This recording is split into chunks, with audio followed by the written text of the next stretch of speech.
The scheme of capital reduction is to be approved by dash. Is to be approved by NCLT, National Company Law Tribunal, SEBI, central government, and shareholders. It is to be approved by NCLT. Second का A. ठीक है,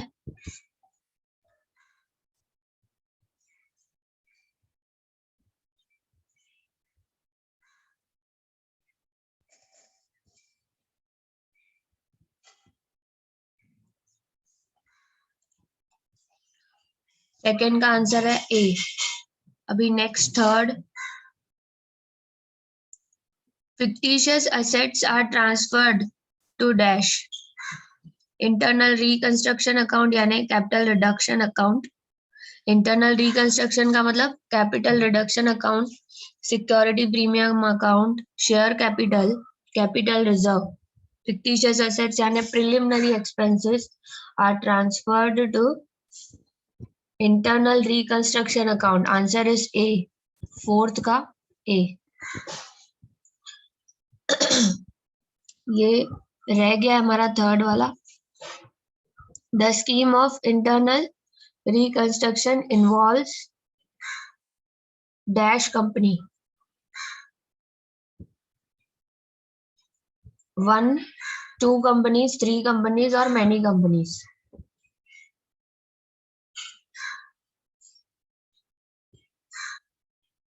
Answer is A. 1 company. एक ही company का reconstruction होता है. यहाँ पे 2 जन का साथ में थोड़ी ना कर रहे हैं हम. इंटरनल रिकंस्ट्रक्शन एक ही कंपनी का होता है. Involves 1 company. Next, balance in capital reduction should be transferred to dash.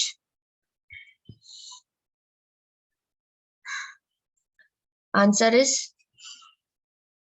जो भी कैपिटल रिडक्शन में लेजर बनाते हैं लास्ट में, कैपिटल रिडक्शन का लेजर, उसमें जो बैलेंस आता है डेबिट साइड में, वो कहाँ पे ट्रांसफर करते हैं. जो बच जाता है amount, anything left will be transferred to capital reserve account B. Okay, capital reserve. Cancellation of contingent liability. अभी ये बैलेंस शीट का आइटम नहीं है. अगर कंटिंजेंट लायबिलिटी हम लोग कैंसिल भी करते हैं तो क्या इसकी एंट्री करनी पड़ेगी? No profit no loss. इसमें हमारा कोई भी प्रॉफिट नहीं होगा, कोई लॉस नहीं होगा. The payment for contingent liability should be debited to capital reduction account. A. Seventh का A. Number 8. And reduced words are to be written in the balance sheet as per dash requirement.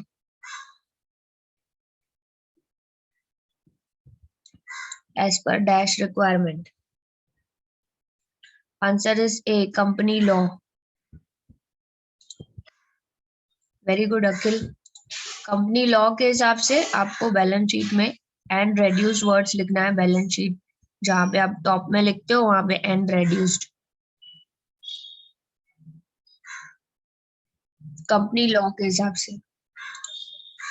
XYZ Limited had on 31st December 2017 80,000 equity shares at 10 each. It was decided to reduce the shares to 8 each. The reduction is dash. 10 से 8 हो गया यानी 2 rupees का reduction हुआ. 2 rupees को number of shares से multiply करो. Face value 10 से 8 हो गई. 2 rupees reduction in the face value. 2 rupees into 80,000 shares. Answer is A. 1,60,000. Next, number 10. Creditors of company are 50 lakhs. Comma, one creditor of rupees 20 lakh decided to forego 40% of his claim. Forego का मतलब क्या होता है? Sacrifice. You are sacrificing 20 lakhs का 40% आप sacrifice कर रहे हो. आप creditor हो, माफ कर रहे हो आप उसको. 20 lakhs का 40% निकालो. उसकी जर्नल एंट्री क्या आएगी? Capital reduction account debit 20 lakh का पहले 40% निकालो।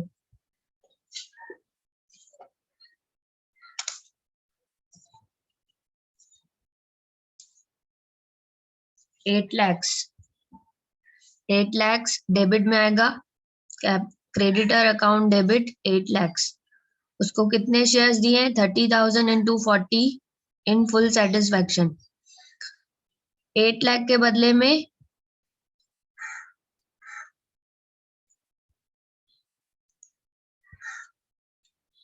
30,000 इंटू 40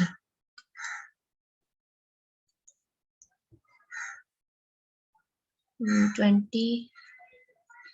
अच्छा फॉरगो है इसका 20 lakhs 8 lakhs 30,000 equity shares of rupees 40 in full satisfaction. Amount transferred to capital reduction is dash.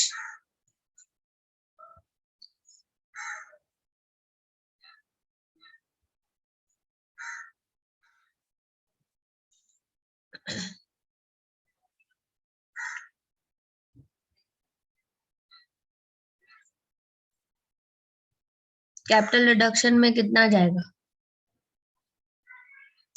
आपको सिर्फ ये कैलकुलेट करना है, फॉरगो का अमाउंट। कैपिटल रिडक्शन में वही अमाउंट जाता है जो सामने वाला कंट्रीब्यूट कर रहा है। यहाँ पे 40% ये कंट्रीब्यूट कर रहा है। 20 lakhs का 40% निकालो, 8 lakhs आ जाएगा। कैपिटल रिडक्शन में 8 लाख रुपीस कंट्रीब्यूट कर रहा है। For the revival of company, creditor is forgoing 40% of 20 lakhs, तो 8 lakhs हुआ। Answer is A. Next number 11, the preference shareholders agree to forgo arrears of preference dividend of 72,000. The amount transferred to capital reduction is dash. Arrears होता है अगर हमने बहुत साल से dividend नहीं दिया है। अरियर्स का मतलब डिविडेंड हमने नहीं दिया है, तो आंसर क्या आएगा? Amount transfer to capital reduction is dash. हमें कुछ देना ही नहीं है, कैपिटल रिडक्शन को डेबिट क्यों करेंगे 72,000 से? हमने नहीं दिया है बहुत साल से और हमें अरियर्स को देना भी नहीं है आगे, तो हम इसको डेबिट नहीं करेंगे। अगर देंगे तो कैपिटल रिडक्शन को 72,000 से डेबिट करेंगे। If you are not giving anything, nil. Answer is A, nil. Okay, capital reduction को ऐसे समझो पीएनएल अकाउंट होता है। जैसे पीएनएल होता है debit all expenses and losses, आगे क्या बोलूं मैं? पीएनएल ना बोल के capital reduction account. Debit expenses, debit all expenses to capital reduction account. But if we are not paying the dividend, foregoing the dividend, then nil. Number 12, creditors are rupees 3 lakh. They are given the option to either accept 50% of their claim in cash in full settlement or to convert their claim into equity shares of 10 each. Creditors of rupees 2 lakh opt for shares in satisfaction of the claim. Capital reduction account is credited by rupees dash. अभी हमें ये forgo amount कितना किया है इसने, creditor ने?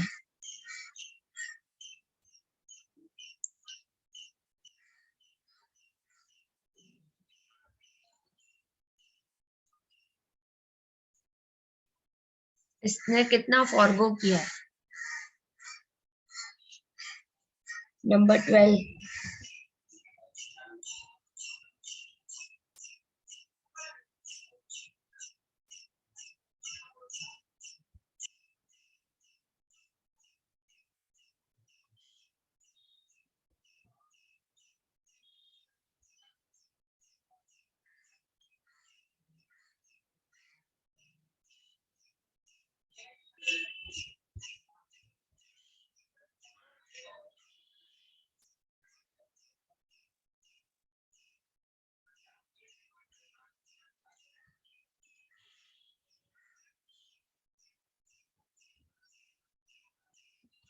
यहाँ पे 3 लाख टोटल क्रेडिटर्स हैं, उसमें से 2 लाख क्रेडिटर्स बोल रहे हैं कि हमें आप इक्विटी शेयर्स दे दो, opt for shares in satisfaction of claim.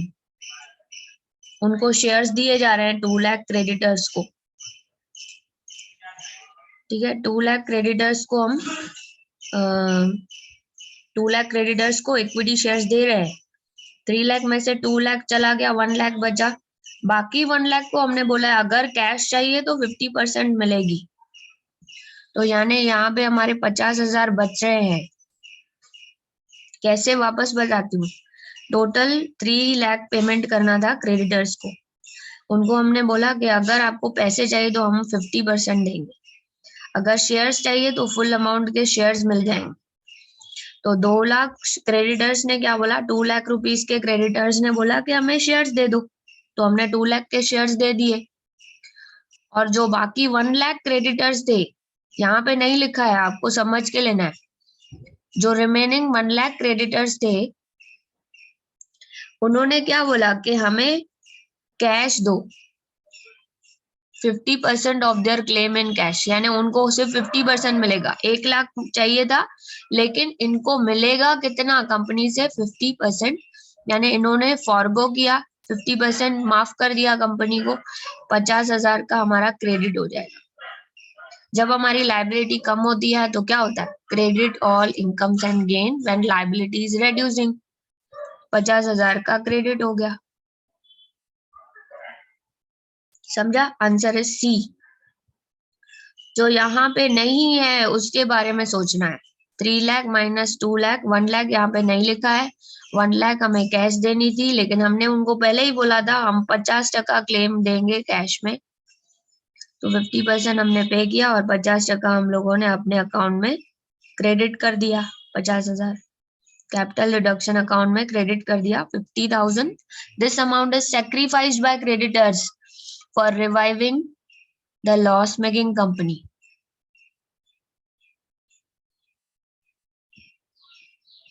Next question. Investment costing 24,000 given to bank for bank OD 16,800. Capital reduction is debited by rupees dash. इन दोनों का डिफरेंस निकाल के इधर टिक करो। 24,000 minus 16,800.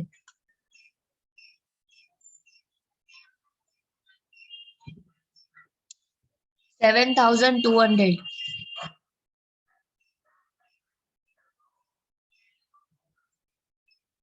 Okay, answer is C. आपका investment है, उसने आपने उसको गिरवी रखा बैंक ओडी के लिए, 16,800 का बैंक ओडी मिला।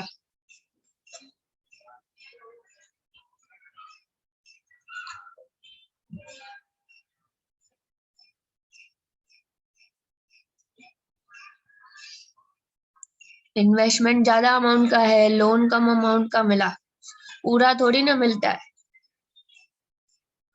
ठीक है। तो जो अमाउंट कम मिला वो डेबिट करना है कैपिटल रिडक्शन अकाउंट में।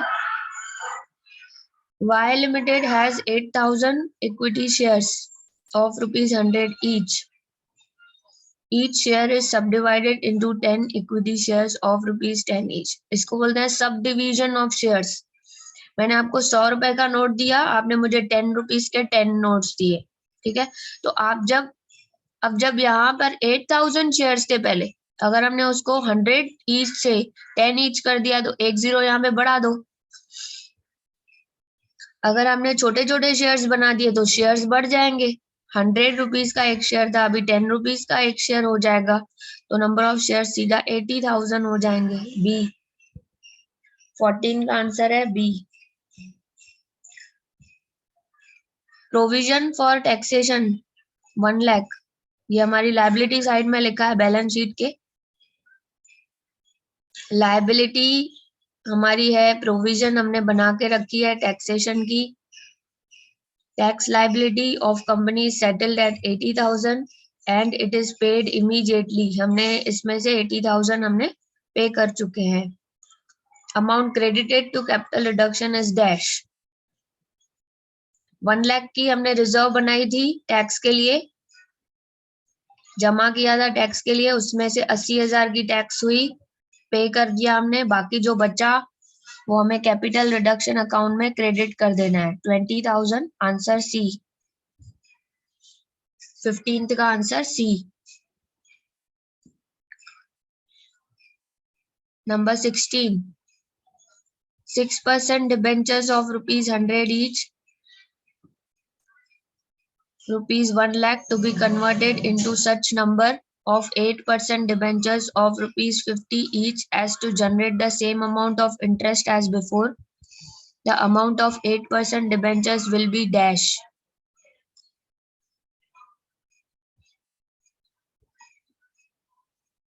आप इसको कन्वर्ट कर रहे हो 6% को 8% डिबेंचर में, और इसकी फेस वैल्यू 100 से 50 हो जाएगी।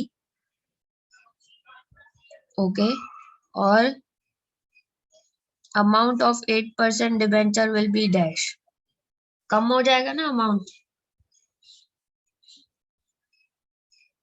1000 डिबेंचर्स है, कैसे मालूम पड़ा मुझे? 1 लाख को मैंने 100 से पहले डिवाइड किया। देखो ये 1 लाख है डिबेंचर की वैल्यू, उसको 100 से डिवाइड करो। ₹1 lakh nominal value divided by face value, कितना आया? 1000 आया। 2 जीरो कट करो तो 1000 आया। 1000 डिबेंचर्स हैं, 1000 डिबेंचर्स को अगर 50 की वैल्यू बना दी तो डिबेंचर की वैल्यू कितनी हो जाएगी? 1000 इंटू 50 करो, कितना आंसर आया? 6% debenture of 100 each, 1 lakh to be converted into such number of 8% debentures of 50 each to generate the same amount of interest as before. उतना ही इंटरेस्ट अपने को देना है जो पहले बन रहा था 60,000 का। 1 लाख के ऊपर 6%, 60,000, तो उतना ही इंटरेस्ट देना है। तो 60,000 डिवाइड बाय 8%, कितना डिबेंचर का वैल्यू होना चाहिए?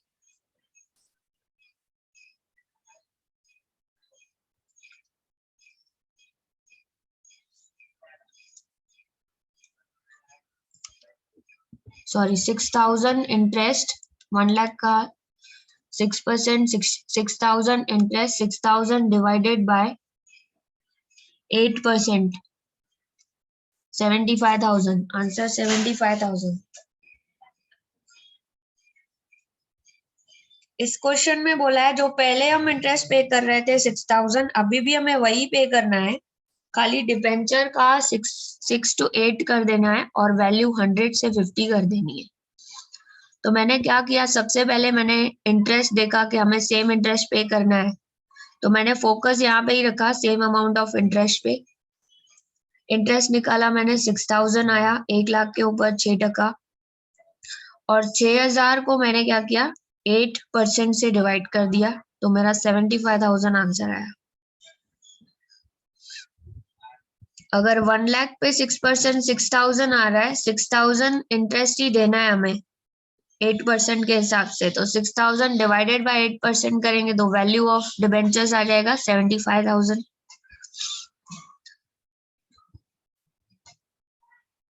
Is it clear? मैंने इंटरेस्ट निकाला, 1 लाख के ऊपर 6,000 भर रहे थे, अभी भी हमें 6,000 ही देना है, आगे भी 6,000 इंटरेस्ट को मैंने 8% डिबेंचर्स इंटरेस्ट के डिवाइड किया, तो interest amount divided by interest percentage, you will get the value of debenture. Is it clear? Interest amount divided by interest percentage. अभी interest percentage 8% है, interest amount 6,000 constant रखना है, 6,000 divided by 8%, interest amount divided by interest percentage, you will get the value of debenture, that is 75,000. Okay. In internal reconstruction, method of calculating PC is by net asset net payment. Answer क्या आएगा? इसमें थोड़ी ना आता है, merger थोड़ी है ये। मर्जर मेथड में नेट एसेट और नेट पेमेंट मेथड होता है, ये तो इंटरनल रिकंस्ट्रक्शन है। आंसर क्या आएगा? इसमें करना पड़ता है क्या? सामने वाली पार्टी को कुछ देना नहीं है, किसी ने अक्वायर तो नहीं किया है। इंटरनल रिकंस्ट्रक्शन में एक्विजिशन नहीं होता है, तो परचेज कंसिडरेशन कहाँ से आया? किसी ने मर्ज नहीं किया है, हमारी कंपनी को कोई अक्वायर भी नहीं कर रहा है, तो सी आएगा, नो पीसी रिक्वायर्ड। सामने वाला क्यों पे करेगा जब उसने हमारी कंपनी को खरीदा ही नहीं है। यहाँ पे सारे इंटरनल स्टेक होल्डर्स हेल्प कर रहे हैं कंपनी को, फॉरगो करके, उनके सेक्रीफाइसेस करके वो लोग यहाँ पे कंपनी को रिकंस्ट्रक्ट कर रहे हैं। Number 18, on internal reconstruction assets were written off except dash land and building, goodwill, preliminary expenses, P&L account।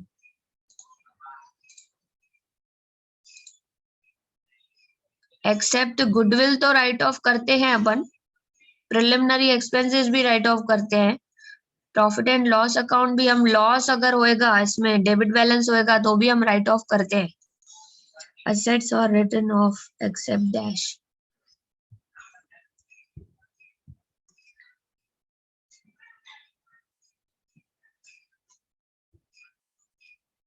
इन तीनों को हम राइट ऑफ करते हैं, गुडविल, प्रिलिमिनरी एक्सपेंसेस और पीएनएल का debit balance. Answer is land and building.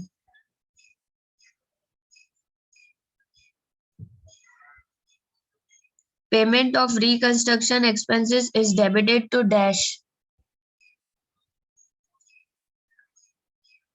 Payments यानी debit all expenses and losses. Temporary account क्या बनाया हमने? पीएनएल को छोड़ के हमने नाम क्या रखा है? Capital reduction account. उसमें हम सारी चीजें डेबिट करेंगे, जितने भी हमारे एक्सपेंसेस लॉसेस हो रहे हैं वो हम capital reduction account, temporary account में हम डेबिट करेंगे। 19th का आंसर है B.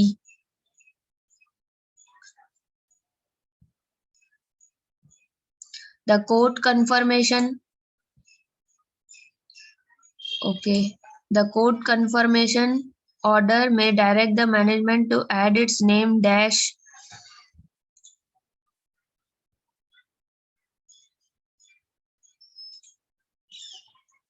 limited, unlimited and reduce none of the above। Answer is C and reduced। Limited company तो ऑलरेडी है ये, उसके बाजू में एंड रेड्यूस क्यों आएगा? क्योंकि कंपनी को उसको रेड्यूस, उसकी वैल्यू धीरे धीरे रेड्यूस करके एक्चुअल वैल्यू पे लेके आ रहे हैं, कंपनी का रिडक्शन हो रहा है, capital reduction. Next, credit balance on capital reduction account is utilised for dash. जो क्रेडिट बैलेंस होता है कैपिटल रिडक्शन का, उसको यूटिलाइज किस लिए किया जा सकता है? शेयर्स, बोनस शेयर्स देने के लिए, writing off the fictitious assets, paying share holders, none of the above. Writing off fictitious assets. 21 का आंसर है बी, क्योंकि हम जब भी कैपिटल रिडक्शन अकाउंट बनाते हैं, यहाँ पे इक्विटी और प्रेफरेंस शेयर होल्डर्स सेक्रीफाइस करते हैं अपना अमाउंट, और वो अमाउंट हम उसमें से गुडविल राइट ऑफ करते हैं। जो भी हमारे एक्सपेंसेस होते हैं इसमें से हम राइट ऑफ फिक्टिशियस एसेट्स भी कर सकते हैं, यानी कि प्रिलिमिनरी एक्सपेंसेस हम राइट ऑफ करते हैं।